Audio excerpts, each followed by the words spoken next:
वो रिस्पॉन्सिबल होते थे, ड्राइवर भी साफ सुथरा आता था और कॉलोनी के लोग जानते थे। तो ये जो हमारे टैक्सी स्टैंड है उनको ये तो हटाने की सोच रहे हैं, और ये जो ऐप पे टैक्सी है ओला उबर इनको बढ़ावा दे रहे हैं। हमारी गाड़ी को जो रेट होता है वो दिल्ली सरकार द्वारा तय होता है।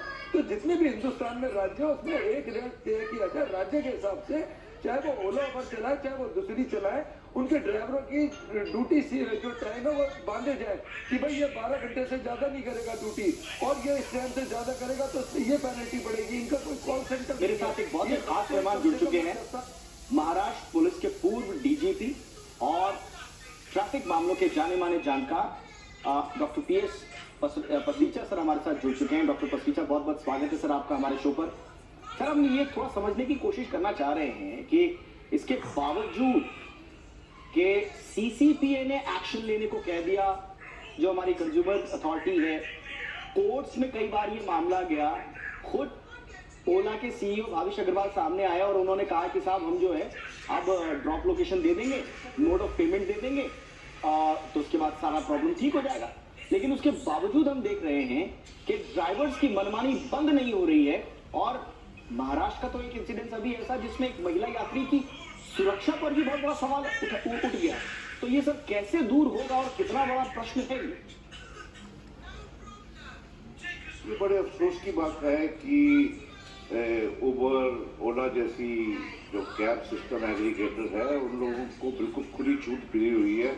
ये बहुत टाइम आ गया है उन पर अंकुश लगाने का, और मैं बड़े स्ट्रांग व्यू का हूँ कि इनको परमिट रिजीम में लाना बहुत ही ज़रूरी है। जब तक परमिट रिजीम में नहीं आएंगे जैसे दूसरी टैक्सीज हैं, तब तक इनका जो डिसिप्लिन है उन पर कोई अंकुश नहीं लग सकेगा।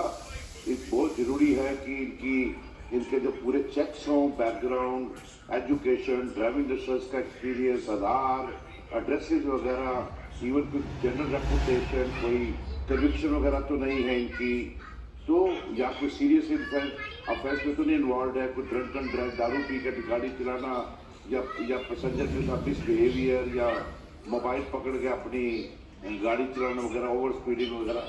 जब तक ये चीज़ों को देख के, जब तक हम इन पे एक्शन का एक प्रोविजन नहीं रखेंगे लीगल, ये प्रॉब्लम आपकी चलती रहेगी। पिछली 2 साल पहले भी मैं इसके ऊपर डिस्कशन हो चुकी है, लेकिन डिस्कशन का कोई फायदा ही नहीं है। कि गवर्नमेंट को इनके ऊपर अंकुश लगाना ही चाहिए, इनको परमिट रिजीम में लाना ही चाहिए, चाहे वो नाराज होते हैं। परमिट रिजीम में क्या होगा सर?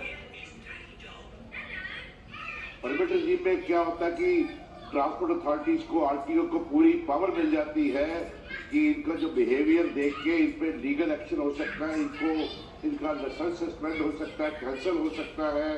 इनके एग्रीगेटर जो हैं, जो उन पर भी जिम्मेदारी आ सकती है कि वो सिर्फ ड्राइवर पे भी नहीं, जो एग्रीगेटर हैं, जो कमीशन लेके जो पैसा तो उनके पास ही जाता है, ड्राइवर को तो कम ही मिलता है, उन पर भी एक्शन होना चाहिए। ये क्या मजाक है?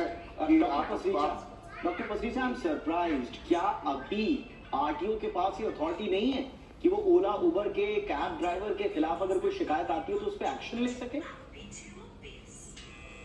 हाँ, वो ले सकते हैं एक्शन, जैसे किसी इंडिविजुअल ड्राइवर पे लिया जाता है।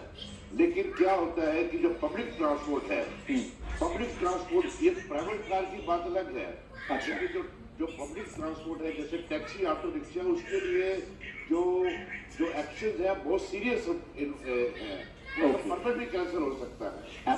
दैट एक्सटेंड उनको गाड़ी चला ही नहीं सकेंगे। और जो ऑर्डनरी ड्राइवर का है उनके लिए तो एक्शन बड़ा एवरेज रहता है। लेकिन ये बड़ा असली है जब एग्रीगेटर पे और ड्राइवर पे जब वो आएगा, बिल्कुल इंडिविजुअल ड्राइवर के तौर पर, इंडिविजुअल वाहन चालक के तौर पर तो लायबिलिटीज ऑलरेडी फिक्स्ड है।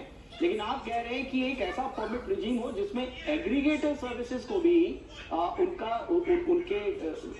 उनको जिम्मेदारी तय हो। एक ऐसा रिजीम, एक स्ट्रॉन्ग रिजीम आना बहुत जरूरी है। छोटे से ब्रेक के लिए रुक रहे हैं, फटाफट हाजिर होते हैं।